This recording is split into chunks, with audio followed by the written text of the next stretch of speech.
खानपुर महर एक दफ़ो ॿीहर बदमनी जे वर चढ़ी वियो।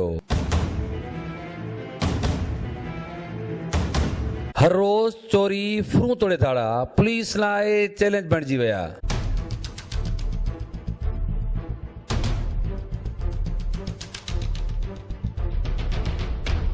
इलाइक़े वासी रातियूं जागी गुज़ारण लॻा ऐं पुलिस इगोर निंड सुतल।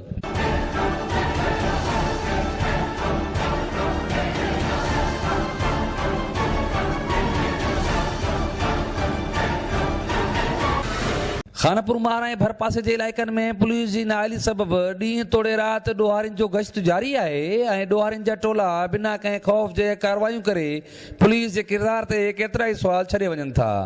खानपुर महर थाणे जी हद में गुज़िरियल 2 महीननि दौरान चोरी फुर ऐं धाड़े जूं लॻभॻि 30 वारदातूं थियूं आहिनि, जंहिंमें इलाइक़े वासी लखे रुपयनि जी मालियत खां महरूम बणिजी विया आहिनि।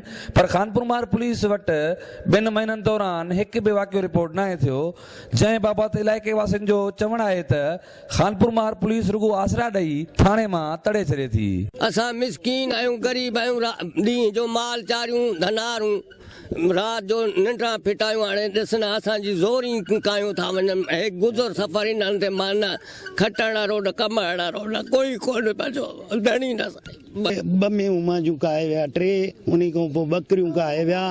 जे कहिड़ो कयूं था मशीना झलियूं बीठा आहिनि त असां कयूं छा? ग़रीब माण्हू असां हाणे रोड ब्लॉक कयो आहे। अञा जे कुझु न थियो असांजो त असां अॻिते वेंदासीं, पिछाड़ी कुरान शरीफ़ खणी वज़ीर आज़म तोणी बि वेंदा। साफ़ कयो वञे, ॿी सूरत में सख़्त सख़्त एहतजाज कंदासीं त असां पाण खे बाहि ॾींदासीं।